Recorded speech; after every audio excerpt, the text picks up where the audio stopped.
Hey, what's going on, guys? TBL here, coming at you with a little bit of an afternoon impromptu sort of video, just kind of poking in to check in on you guys at the start of a brand new week. That's right, it's Monday already, and where did that weekend go? I don't know about you guys, but it flew by for me. Maybe that's because I spent most of it working. I was doing a bit of a, we'll say, cleanup and coding work on a few things. And it just feels like my Saturday and Sunday evaporated. Thankfully, I did get to have myself a pretty darn good Easter dinner, though. Which, by the way, happy Easter, everyone. I hope you all had a wonderful, wonderful Easter Sunday. I myself got to spend some time with family and have a pretty darn good Easter Sunday dinner, you know, some good old Southern cooking on my end. Had some mashed potatoes, had some green peas, had some ham, you know, that honey-baked ham, the boar's head, some of that homemade macaroni and cheese, and you know the Southern style from mac and cheese. That is to live and die for. Missed out on some classic banana pudding though. I forgot to pick some of that stuff up from the store, so I was super bummed about that. There was no way I was going back for it either. I'm not heading to a grocery store on Easter Sunday. But other than that, you know, it was a pretty darn good meal, and it made my Sunday pretty fantastic. Again, my only complaint was that it didn't last nearly long enough. And here we are, back on Monday. It's early Monday afternoon right now.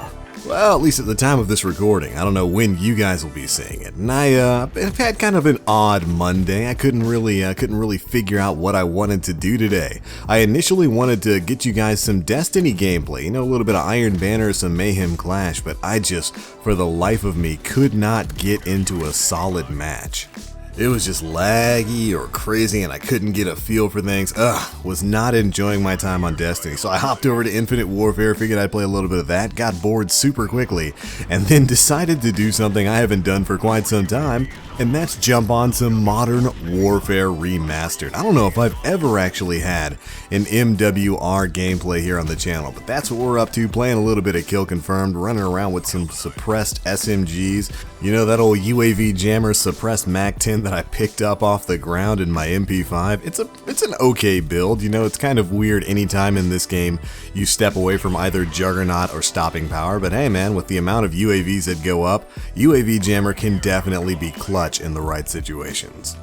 But I figured I'd hop on, have a couple of matches, and I actually wound up having a pretty good time in the Kill Confirmed playlist. As usual, it was definitely an adjustment at first. Coming from those high-flying games like Infinite Warfare and Destiny to something a lot slower, a lot more land-based, I guess we'll say, like Modern Warfare Remastered. But the biggest thing about this game is, oh man, you really just have to take it slow because the camping is absolutely real. Just like it was way back in 2007 when this game originally came out. Yeah, the first thing I had to teach myself in the first few matches I played today were that, you know, I can't go Rambo. You can't just run into a room of 4 to 5 people and, you know, play crazy jump hops and take everybody out. Nah, you're gonna get melted with the quickness, boy. So I had to kind of teach myself, okay, we have to take this a little bit more slowly, a little bit more methodically, and you know, pace your shots and pace your engagements. I basically had to unlearn everything Call of Duty has taught me in subsequent games for the past 10 years, and you know, just kind of learned to play this game again, and it was an interesting experience. It definitely took a few games for me to get back into it, but once I did, you know, it felt pretty darn good. And before I knew it, I was back to chaining those chopper calls like I used to. But unfortunately, still not used to getting back into the panic melees. It's so weird to go back to games like this, where the melee is always a one-shot kill, no matter if you hit somebody to their face, to the side of their head, or behind them. Hitting that panic knife if you find yourself in a surprise situation is a viable strat, and it's just not that way in most Call of Duty games anymore. I mean, even with games like Black Ops 3 and Infinite Warfare, you can only have a one-shot melee if you're directly behind someone, or if you're using a specific melee weapon, like a combat knife or something. And it's just so weird to go back to where every knife swing punch in this game is capable of one-shotting people. That's another thing I'm gonna have to retrain myself on, especially if we ever get Modern Warfare 2 back, whether or not it's Modern Warfare 2 on the Xbox One backwards compatibility, or, you know, heaven forbid, Sony ever take a dip into this pool and bring the Call of Duty games over to their PlayStation Now service, or if we actually get a Modern Warfare 2 Remastered. I'm gonna have to retrain myself to get my hands out and get ready for those melee slices, because Commando Pro teleport knifing is gonna be where I live. Oh yeah, baby, that is going to be me. But we'll just have to wait for that decision to eventually be made by Activision. Have you guys been playing that Black Ops 2 ever since it hit the Xbox One backwards compatibility? Player numbers on that game have been absolutely unreal. Black Ops 2 is already one of the most popular Call of Duty games of all time, but the player numbers that the Xbox One has been seeing over the past couple of days, basically ever since it came to Xbox One, have been unreal. The first day had like 75,000 people on it, and then pretty much every day since then they've averaged about 100K at peak. That's absolutely amazing for a 5-year-old Call of Duty game, and it just goes to show there's a lot of desire to continue playing these old COD games. There are plenty of people out there who would still love to jump into old school games like that if only they were available via some sort of backwards compatibility on the current gen consoles.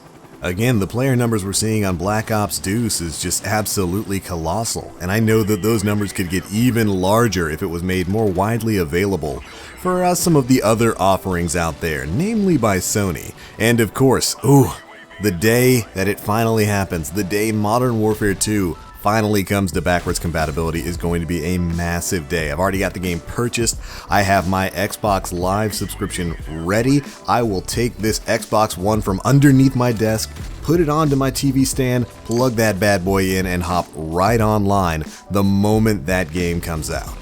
You hear me, Activision? I've got my wallet ready, baby. I will dive right in there as soon as you guys get it together. And hopefully it doesn't take them another year to push out another Call of Duty title on the backwards compatibility list. They've really been moving through them. They've got Black Ops 1, World at War, and now Black Ops 2. Seems to be a pretty heavy focus on the Treyarch games, although I think they have like the original Call of Duty or Call of Duty 2 on there too. But hopefully we'll be seeing some Infinity Ward titles popping up on there before long. Anyway, beyond all that, it's the start of another week, which means another set of live streams getting ready to happen right here on the channel. Tomorrow we will be doing our featured raid live stream, both here and over on Planet Destiny. Going to be running some Wrath of the Machine, trying to get ourselves that new elemental. I think it's Solar Fever and Remedy, maybe a Genesis Chain or something like that, and rocking it out with you viewers. On Wednesday, we'll probably be having the Nightfall livestream and maybe an extra raid or something like that. Might run Vault of Glass or Crota's End. And then Thursday will be raids with viewers once again. So make sure you guys are tuning in for all that.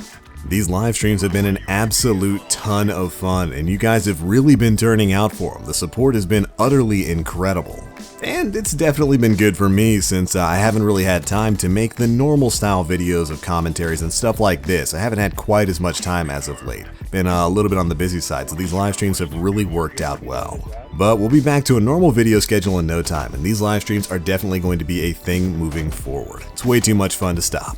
But anyways, it's going to be it for this one, guys. Thanks so much for watching. Again, I hope you all had a fantastic Easter. Be sure to stick around, and I'll catch you guys later. But as always, I am the Black Link. You guys stay frosty.